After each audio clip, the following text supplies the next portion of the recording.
고혈압이 발생하면 자신실 동실비대가 일어날 수밖에 없거든요. 동심비대가 일어날 수밖에 없거든요. 그러면 또 아까 말씀드린 대로 혈액량이 많기 때문에 판막역류도 일어날 수 있게 되죠.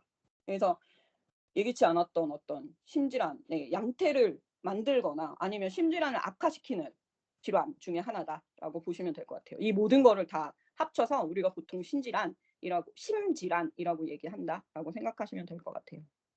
네.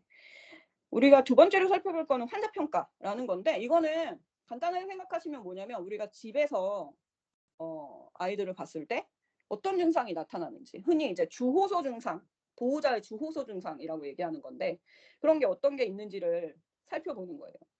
이게 심질환이 생기면 당연히 심박출량이라는 게 감소하게 되거든요. 아까 말씀드렸듯이 근육이 두꺼워지면서 혈액을 제대로 압력을 분출해서 내보낼 수가 없게 되고 그 혈관을 막아요. 두꺼운 근육이 혈관을 막기 때문에, 대동맥을 막기 때문에 혈액이 제대로 분비가 되지 않아요, 전신으로. 그래서 뭐 이제 우리가 전신순환이라고 했을 때 체순환이 막힌다던가 이런 일이 발생하게 되거든요. 그래서 나타나는 게 첫 번째로 뭐 허약, 운동불내성, 실신 이런 게 있는데, 허약은 당연히 뭐냐면 혈액이 전신에 퍼지지 못하기 때문에 제대로 돼. 말초신경까지 사실은 산소가 공급되어야 되는데 그게 제대로 안 되는 거예요. 그리고 헤모글로빈 이런 것도 제대로 전달이 안 되겠죠. 그러니까 겉으로 봐도 예를 들어서 창백한 피부를 가지고 있다던가 이런 일이 일어날 수 있는 거죠. 또 말씀드렸듯이 혈액 안에 미네랄, 전해질 성분들이 있는데 이게 제대로 말초신경까지 전달이 돼야 평화근이 움직이고 미주신경계가 움직이는 건데 이게 제대로 전달이 되질 않는 거예요. 그러면 전도율의 변화가 생기거든요. 근육의 전도율. 그럼 나타나는 게 뭐냐면 부정맥이에요. 칼륨이 부족해서 생기는 부정맥. 그럼 쓰러지겠죠. 실신. 아니면 기립불능, 칼륨 저하, 저칼륨 혈증으로 인한 기립불능 이런 것들이 나타나요. 쓰러지면 아무래도 약해 보이겠죠. 영양소도 말단까지 공급이 안 되기 때문에 겉으로 봐도 뭔가 겉보기 상태가 좋은 상태는 아니게 되는 걸로 볼 수가 있어요. 그리고 나타나는 게 또 운동불내성. 뭐 심장이 안 좋으면 당연히 뭐 뛰지 마라. 인간한테도 그런 얘기들이 있으니까 당연히 뛰면 안 되겠지 이렇게 생각하겠지만, 그리고 모든 심장 질환을 가지고 있는 아이들이 이런 운동불내성을 가지고 있지 않을까라고 하시겠지만 사실은 그렇지는 않아요. 일단 고양이 같은 경우에는 일단 실내에서 생활하는 동물이기 때문에 운동을 적게 하는 아이들도 많죠. 아예 하지 않는 아이들도 있고. 그렇기 때문에 그 운동불내성이 모든 보호자들이 예를 들어 병원에 가서 우리 아이가 운동불내성이 생긴 거 보니까 심장질환인 것 같아서 검사 좀 해주세요, 이렇게 얘기는 하지 않는다. 걔는 산책을 하니까 그럴 수 있지 않나? 운동량이 감소될 수 있지 않나? 심장질환이 있으면? 근데 사실 많은 동물들이 자신의 심장 상태를 알지 못하기 때문에 자기가 심장이 좋지 않음에도 불구하고 마구 움직이거나 과도하게 움직이는 애들도 있어요. 또 혹은 반대로 뭐 산책을 예전에는 뭐 1시간 했는데 요새는 40분으로 줄였다. 근데 그럼 이게 심장 문제가 있어서 그런 거냐 예상을 할 수 있냐면 사실 그렇지 않은 경우가 많죠. 왜냐하면 보통의 보호자들은 이게 심장 문제도 노령성 질환이기 때문에 아이들이 나이를 먹으면서 그냥 점차적으로 생길 변화라고 생각하지, 이게 운동불내성이 생겨서 이거는 심장 질환의 의심 요소다라고 판단하는 보호자들은 거의 없어요. 그래서 컴플레인트적인 측면에서 얘기했을 때 수의사한테 가가지고 우리 애는 운동불내성이 있어서 심장질환이 의심됩니다, 이런 거는 사실 거의 없다는 거죠. 이게 좀 논란의 여지가 있다. 수의사들도 이렇게 얘기해요. 논란의 여지라기보다 그렇게 얘기하는 사람들도 있지만 운동불내성 실제로 나타나지 않는 경우도 있다, 이렇게 얘기하는 사람들이 있다는 거죠, 수의사들도.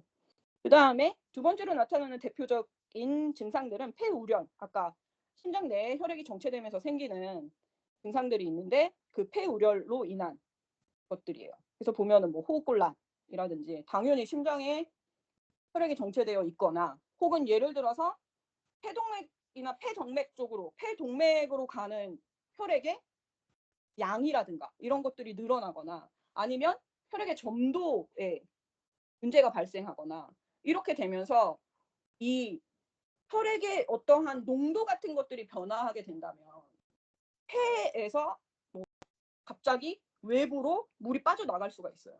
수분이 빠져나갈 수가 있어요. 이게 삼투압 원리로 인해서 이런 일이 일어나겠죠.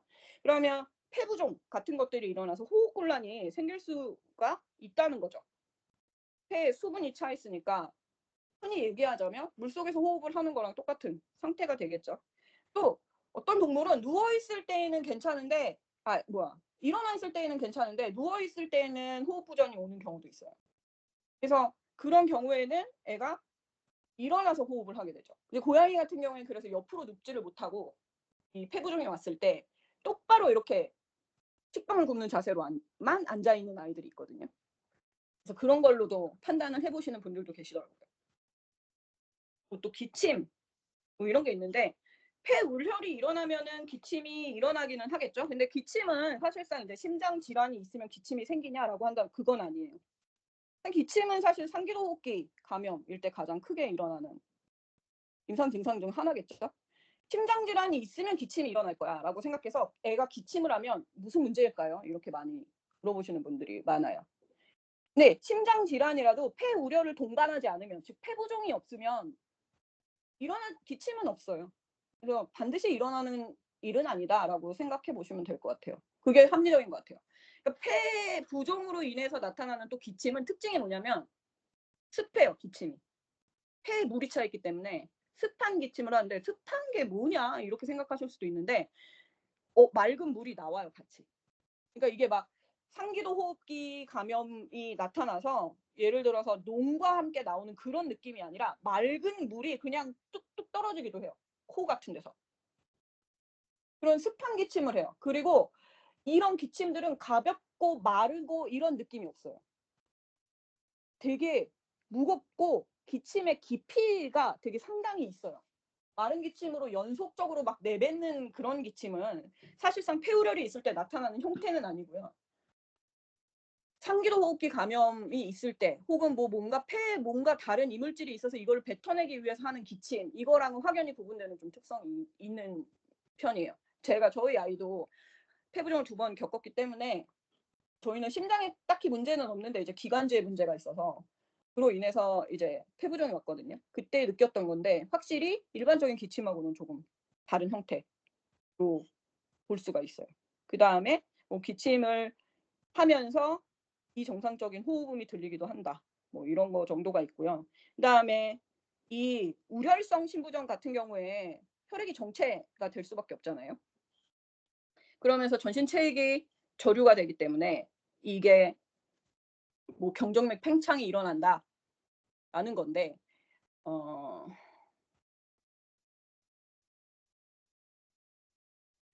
예를 들어서 삼천판에 역류가 발생했어요.